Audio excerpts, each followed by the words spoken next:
Anyway, okay, here, let's begin our here. So our first topic is about colorectal cancer.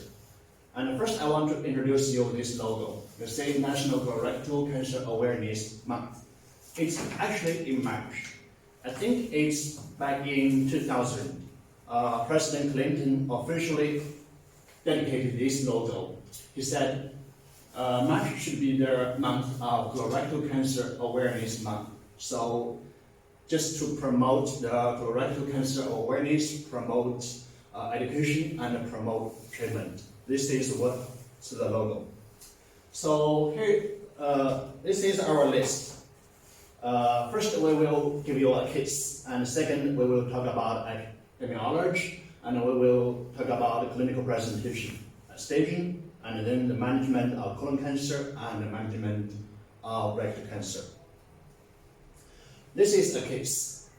It's a 65 years old man present with dyspnea on exertion and angina for 3 to 4 weeks. He denies any cough, no weight loss, no gastrointestinal symptoms. Past medical history is significant for hypertension, stable angina, and colonic polyps. But these polyps were removed 7 to 8 years ago by colonoscopy. And so the physical examination reveals a well-nourished man, no significant signs, finding from head, cardiopulmonary, neurological examinations unremarkable. And abdominal, no mass, and no tenderness. Rectal examination, pretty normal. And so we ran some tests, and we found strongly chemical positive stool involved. Total blood count, hemoglobin is 8.7 grams per decimeter, and HCG is 29%. ECG is normal chest radiograph.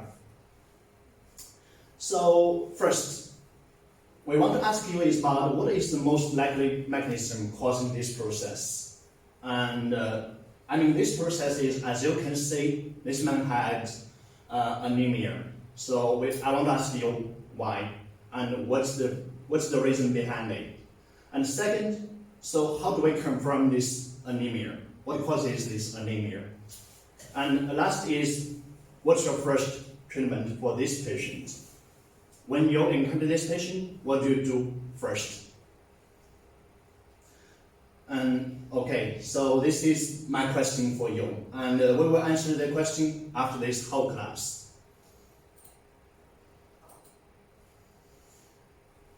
Most likely mechanism, and we would say we have found blood actually in his stool. So we would presume this is caused by GI tract bleeding. But in GI, we have upper GI and lower GI, in gastroduodenal and intestine and large intestine. So confirmation of the diagnosis, if you want to confirm GI bleeding, first thing you need to do is colonoscopy or esophageal gastronoscopy. This is the confirmation. You have to do the scope and to find out if the bleeding occurs in the gastric or in the colon. Last thing, since the patient has anemia, so the first thing you need to do is blood transfusion. That is the first thing to do. And then you do the scope and you find out the reason. So we'll see the exact reason after that. But first, since our topic is about epidemiology, and we want to talk about the colorectal cancer incidence. As you can see, worldwide colon and rectal cancer is the third most cancer in this whole world.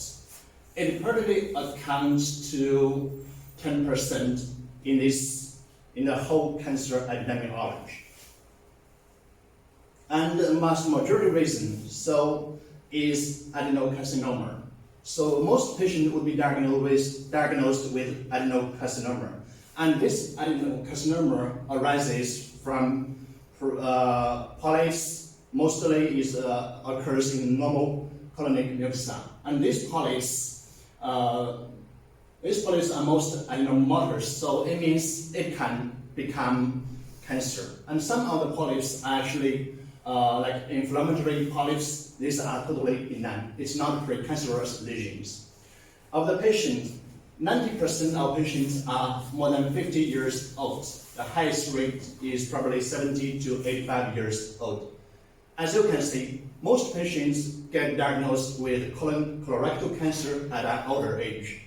That's the first knowledge. Only 5% of patients will be diagnosed under 40 years old. This means the younger patient had a very lower risk of colorectal cancer. And most patients would be diagnosed with colorectal cancer because of genetic reasons if they are young. So this is the worldwide epidemiology. As you can see, this disease happens more frequently in developed countries, as in Australia, New Zealand, Western Europe, and North America. These are well-developed developed countries. And in South Central Asia and Middle Africa, these are developing countries. I would say most less developing countries, most poorer countries probably in the world. So it has the lowest incidence of colorectal cancer. This is a map. This map shows the incidence of their colorectal cancer. As you can see, a red one, New Zealand, Australia, New Zealand, North America, and West Europe. These are developed countries. The incidence is much more higher. But the incidence between men and women are probably the same. And risk factors. We have talked about age. Right? People who are older than 50 years old, they have a much higher risk of colorectal cancer. And the second risk is adenoma, polyps, and sedentary lifestyle.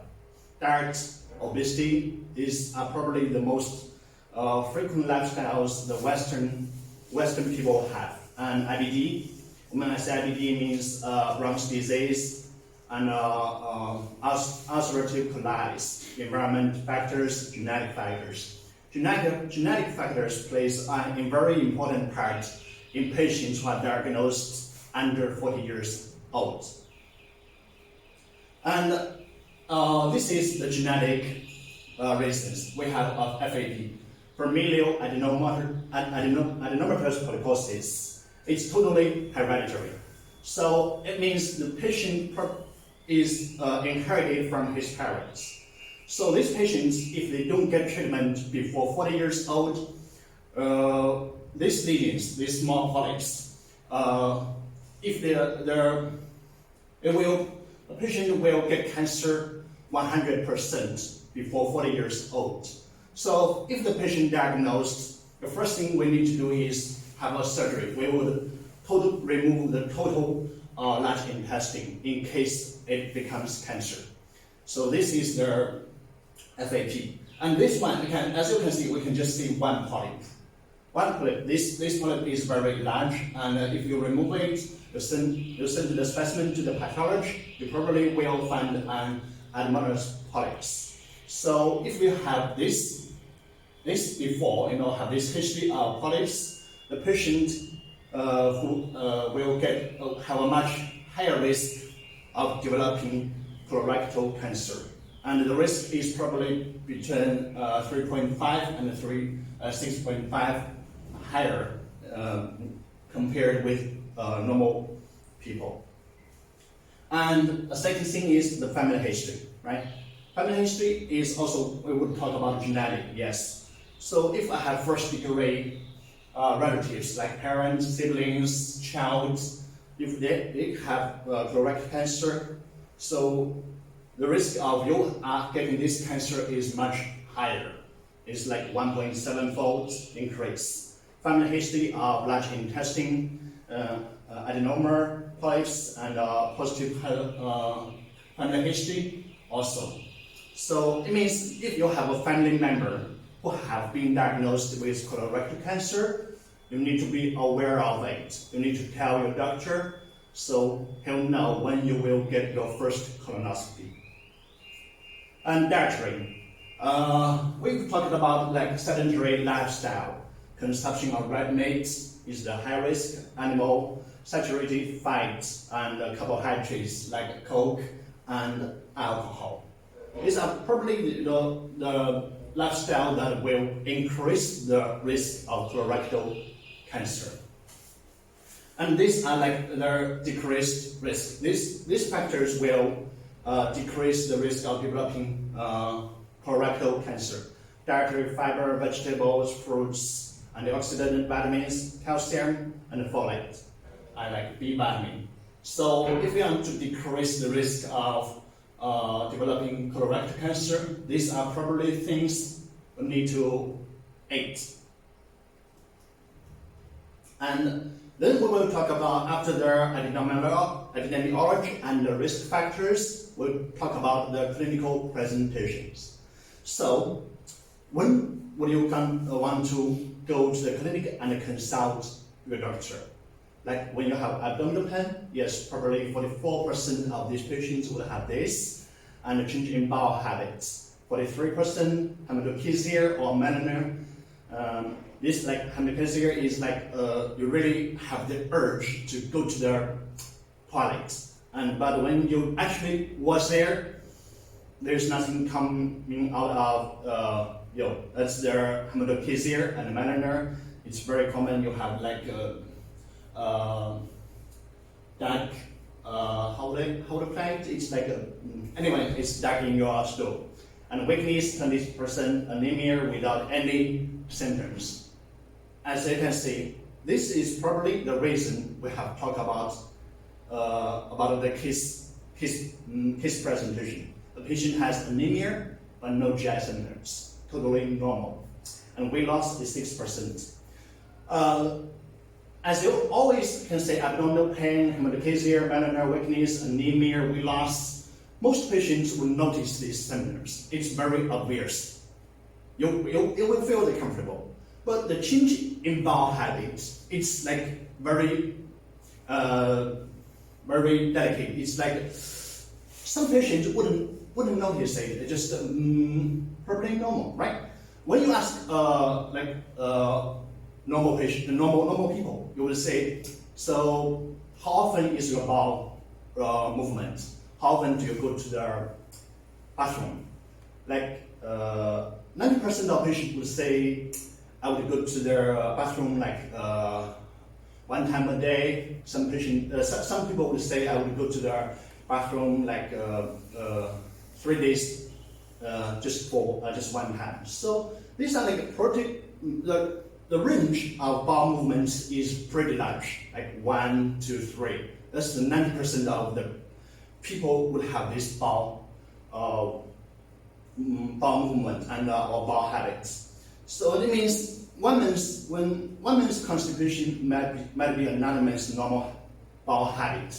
So you have to ask the patient his specific bowel movement, compared with the symptoms before. How often does he go to their bathroom before he come to you? So you don't compare his bowel movement to other people. You have to compare his bowel movement to his own before his consultation with you. And here is like the other symptoms. So as you can see, and dark red bleeding, you'll have bleeding in your stool, and abdominal mass. The sensitivity is like specificity is very high. If you found this, the patient would have probably 100%, he will be diagnosed with colorectal cancer. Abdominal pain can caused by obstruction, peritoneal dissemination, metastasis, and perforation. And I would say probably all these symptoms, you would just go directly to the doctors. And tenesmus caused by rectal cancer involve pelvic floor muscles. The patient would go to you because it's intolerable. He's suffering totally from these symptoms. And then locally advanced lesion involve their nerve leading to pain. This pain cannot be relieved just by medicine. So he would go to you. And hematochezia. Hematochezia is more often caused by rectal rather than colon. And change in bowel habits is very common. in the left colon cancers. So, and we would say this is a Sebastian textbook of surgery. This is like very classic surgery textbook. I've read it. I just get one part of it. Most common symptoms of rectal cancer is hematochezia. Unfortunately, this is often attributed to hemorrhoids, and the correct diagnosis is consequently delayed until the cancer has reached an advanced stage. This happens pretty often in clinic, and you will see a lot of patients. He would go to his probably family doctor or his community clinics, and he asks the doctor. He consult with the doctor. I have this, and the doctor would probably just say, it's hemorrhoids. Nothing to worry about. Just go home, and prescribed some medicines for him. But after a while, probably 6 months, 1 year later, the symptoms is not related, and he would go to the other doctors. He will probably then, 1 year or half a year later, he will be finally diagnosed with rectal cancer. But the cancer has developed into an advanced stage or stage 4, so it's uncurable. That's the thing you need to totally pay attention. You just don't diagnose a patient who has hematochezia with hemorrhoids without any more, without more tests or digital examination or colonoscopy. You have to ask specifically. You have to be very careful about your diagnosis. And metastatic disease. 20% of patients would have this at the time of presentation. This data is probably much higher than what we say in clinics. And it's probably in our clinics, we will see like 5% of patients, when they come here, they will be diagnosed with metastatic disease. And abdominal pain early, these are just advanced stage disease, like periumbilical nodules and some adenopathy on your clavicular, and the first set of metastasis usually liver. That's for colorectal cancer and CRC. So after these symptoms, so the patient come here and he presents you with their symptoms. He is very likely to have colorectal cancer. So what do you need to do? So what's your what test do you have to run for these patients? And when the patient has this, so the first thing you need to do is run the colonoscopy, the scope him, right?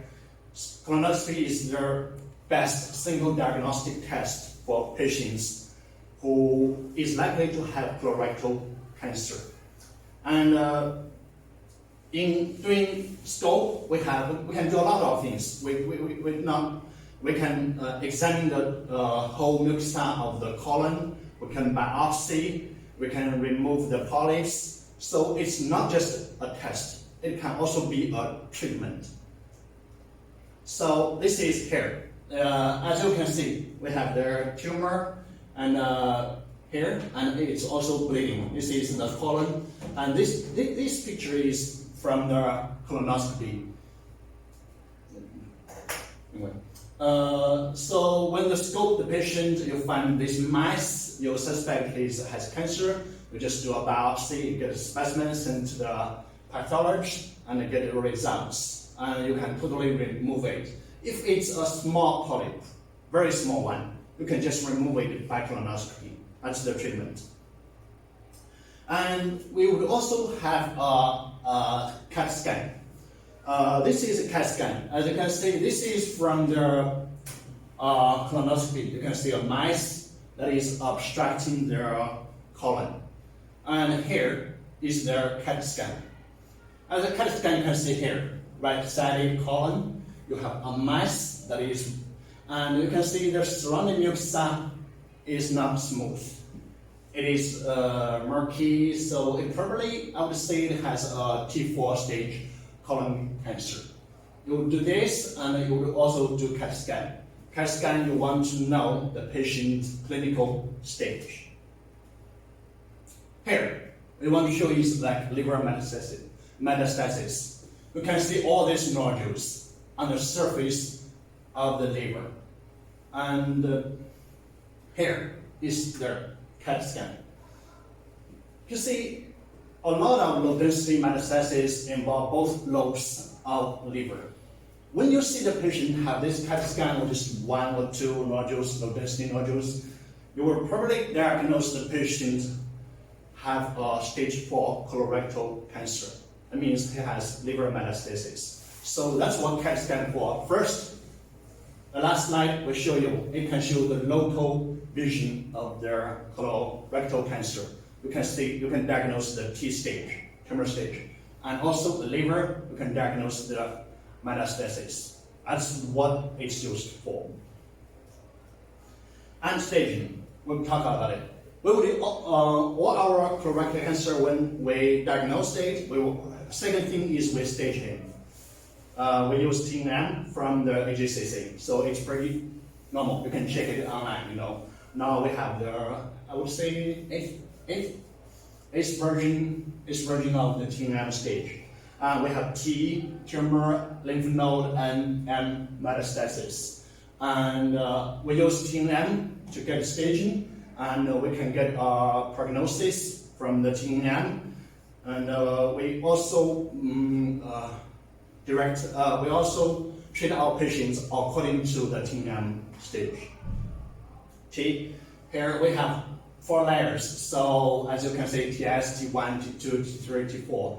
It has totally different meanings. We have like MIPSA, sub-MIPSA, and serosa. We have like 4 layers of it. If the tumor infiltrates through different layers, we would have the patient diagnosed with different T stage. So you can just check it later. And lymph node. Lymph node we will have N0, is mean no lymph node involvement around the tumor. Around tumor, I mean around the colon, in the mesocolon, and sometimes around the main artery supplies. So this N1 we would have found through 1 to 3 regional lymph node involvements, and 2, 4 or more lymph node involvements. M, as we have shown you, we have liver metastasis. If it doesn't have any metastasis, it means you run the CAT scan, and you find no metastasis, no M0, and M1 distant spread is present. For colorectal cancer, the liver is the first organ to have metastasis, and the second one probably is the lung, and then is the peritoneum. But this is the stage, and you base your diagnosis with a specific stage, and according to the TNM. So, as a general rule, the stage of rectal cancer diagnosis is probably slightly earlier than the stage of the colon cancer. So, I just want to ask you why. Why? Maybe it's the cancer's location. Is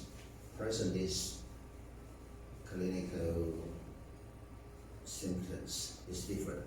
Yeah, Whereas liver is colon is in the lobe. Maybe this is the main reason. This is my idea. Mm-hmm. So yeah, that's probably right. The rectal cancer, because of its location, the patient would have symptoms much early. So he would just go direct to the doctor and get diagnosed. But for colon cancer, no. Most patients will probably have no symptoms, asymptomatic. So, especially when he has anemia or stark skin and a weakness, he would go to their doctor. So, and then most of the time it's advanced stage. So the patient would get diagnosed much later, at a later stage. And after all these tests, so we found the patient get diagnosed, you stage care, you think the patient first treatment is surgery, right? So just go direct to the operation room. And then in operating evaluation, here, and now we will just skip this slide. I want to say something about the markers, several markers, carcinoma, embryology, and CD99. So these are these markers are often used in clinic, and so we would say all the patients, we would run these tests for all our patients who are diagnosed with colorectal cancer. So, but these are not used to diagnose the patients. We just use these markers to monitor the patient's prognosis. When the patients get, we follow up the patient, we would run these markers so to say if the patient had an occurrence or not. So just to be clear for that. And treatment. For treatment, most time we would have colon surgery, rectal surgery, and surgery is most often radiation, chemo, immunotherapy, targeted therapy. These are all the treatment. We have like a basket of treatments for the patient. And first thing is a surgery. Surgery is the only curative modality of localized colon cancer. I would say the same for rectal cancer. So surgery is the most important part of the whole treatment. And this is a pre-op evaluation. We have talked about it, stage, all these tests we have to run. But before the surgery, you have to do about preparation. So you give the patients drugs to get about general power principles, and when we do surgery, so we just don't remove the segment of their colon or the rectum. We would also want to remove the surrounding tissues like the mesorectum, mesocolon, so and the lymph node that's probably involved. So that's what we do. And we have a surgical margin, so we want to remove the segment of like the margin. The margin has to be like for colon cancer, it has to be 10 centimeters long, proximal and distal. So that's their surgery principles. Okay, here we want to give you a brief introduction about their surgery. Like this is for right hemicolectomy. You have to remove a small part of the intestine, and then you remove the whole right part of the colon, including ascending and part of the transverse colon. This is for right hemicolectomy. If the patient get diagnosed with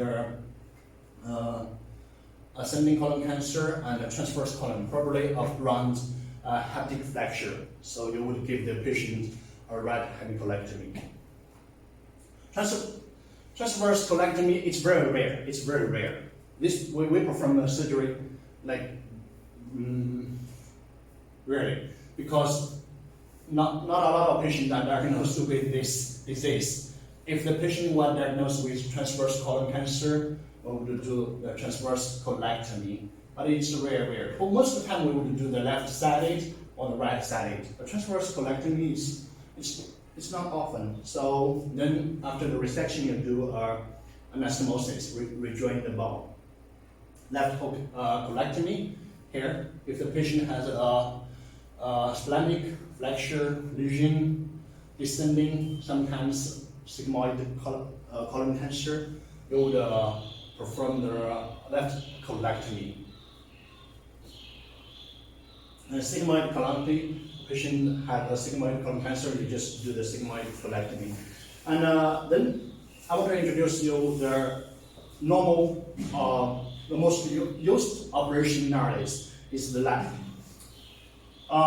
Before the lab, we would do their open surgery, but nowadays, since the technology development and medicine advancement, Most time we would do this lab colectomy. And I don't want to show you the details of how the surgery is performed. I just want to show you their, what you can say, right? Scans. And cut. This is probably like 20 or 30 centimeters long. But when you perform a lab, the patient will have a cut probably 5 to 6 centimeters long. And it would also have like 1, 2, 3, 4, 5 trocar scars. That's very small, like 1 centimeter long. And since the patient doesn't have such a long cut, so the patient will recover much faster. And when the patient recovers much faster, that means his bowel movement recovers much early, and his quality of life is improved after the surgery, so he can get to home much earlier. This surgery is what we will perform most of the time. We seldom do this kind of surgery. When the patient has like emergency, like perforation, obstruction, so we have no choice, we have to do an open surgery. It's the last resort. And then talking about rectal cancer, you also want to do their digital examination. That's what I have talked about, hematochezia. When you say patient who has a hematochezia, you suspect the patient, you guess the patient probably have rectal cancer, and or you are not sure he has hemorrhoids. So you will probably do a digital examination. It's a very simple procedure. You can do it just in your clinic, and you can rule out like 80% of the rectal cancer if the digital examination is not significant. And surgery. This is for rectal cancer. And I want to just introduce you like these 3 types of surgery we will perform. We call this Hadman procedure. This is their mouse procedure. So, as you can see, first thing is you got a colostomy. This is permanent. If we do a mouse surgery, we call it abdominal peritoneal resection, APR. So it would also resect the peritoneum, and this is what you do. You remove the tumor and all the rectum and anus below it. This is a mouse surgery. Patient get a permanent colostomy. And this is LAR, the anterior resection. We will say Dixon's surgery. And Dixon's surgery is like you remove it, you use this, we call this instrument, we call it stapler. And you use the stapler to connect the bowel together. So this is LAR, Dixon's surgery. For what kind of surgery do we perform depends on the exact location of the tumor in the rectum. If the tumor is very near the rectum and anus, so you have no choice. You have to do the mouse. A patient will get a permanent colostomy. If the tumor is high above the anus, probably like 5 centimeters higher, and you can do a Dixon's surgery, and you will use a stapler. And last treatment is like radiation. Radiation we use it like preoperative, we call neoadjuvant chemoradiation therapy, and that is the standard treatment for locally advanced rectal cancer. It's seldomly used for colon cancer. And chemo, pretty normal.